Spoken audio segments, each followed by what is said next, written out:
Hi everyone, welcome to Kairos Moments, and in this episode, let's talk about the beauty in turbulence. Now, it has two meaning, literal and figurative. Now, last week we went to Cagayan because we were invited and we stayed there for 3 days. And our flight going there, wala kami naging problem. It was a smooth flight. But pagbalik namin sa Manila, last Saturday, so pag-arrive pa lang namin ng airport ng Cagayan sa Lagindingan, so there was already a rain. And we were informed also that in Manila, may heavy rain and because of the severe tropical storm. So inside par, but it did not make a landfall.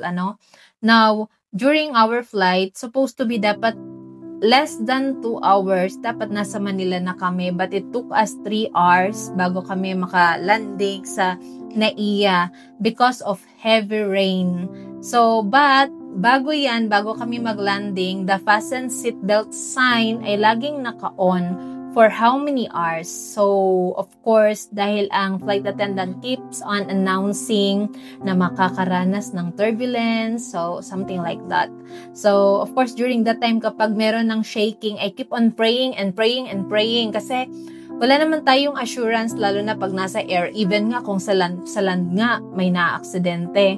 So, how much more pag ang airplane nag-crash, so mas lalo walang assurance kung may makasurvive, But we always praise God for the assurance of protection and His love, assurance ng kanyang faithfulness sa ating buhay. But anyway, the only thing that we can do if there is a shaking in our lives or even nasa plane tayo or wherever we are is only to hold tightly to God.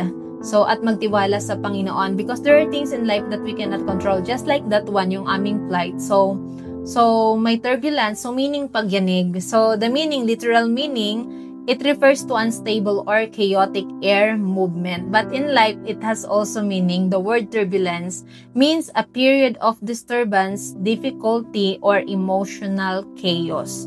So, just like kapag nasa plane tayo, makakaranas tayo ng pagyanig, whether we like it or not, just like even in our lives, whether we like it or not. Hindi ibig sabihin na malapit na tayo sa Panginoon, we are prayerful, we keep on honoring God, we keep on serving people, loving people, hindi nagagaranti na wala ng trouble, na laging okay yung situation. Life is not always calm. There are moments that shake us, but to those who trust the Lord, don't be afraid because we are never alone in our journey.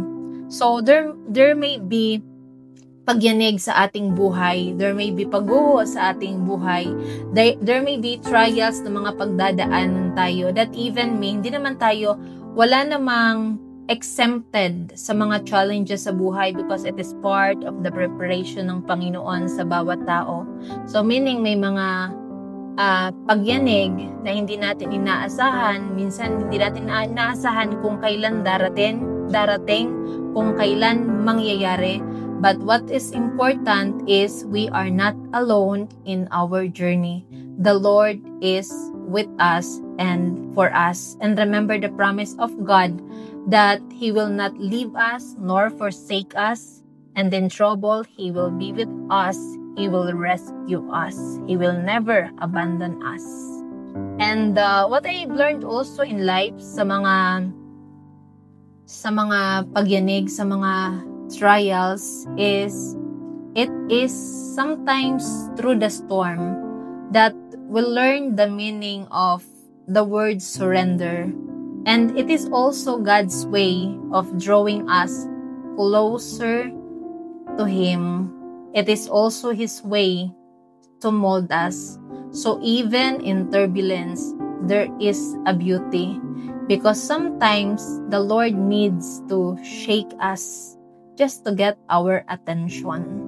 Lalo na kapag napapalayo na tayo sa Panginoon. Na kapag kontrolado pa natin ang sitwasyon, and if everything is okay, walang pagyanig na nangyayari, sometimes yun pa nagkukos sa atin ng paglayo sa Panginoon.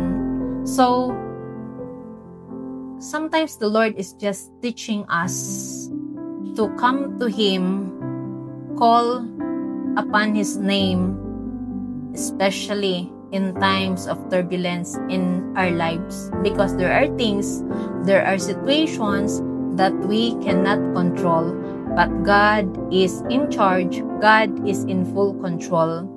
Isaiah chapter 43 verse 2, when you pass through the waters, I will be with you, and when you pass through the rivers, they will not sweep over you. When you walk through the fire, you will not be burned. The flame will not set you ablaze. This means that when you go through overwhelming situation or deep struggles in life, like floodwaters or pressure, too much pressure, God's presence remains with us. Hindi tayo iiwanan ng Panginoon. Whatever the situation, pressure after pressure, whatever it is. So, kahit ano pang pag-shake sa atin, we will remain in the love of God. There may be turbulence, but even in that situation, we can always see the beauty, the faithfulness, and we can experience the love of God, even in difficult situation sa buhay natin. So, keep loving and keep honoring God. The Lord loves us so much. Thank you and God bless.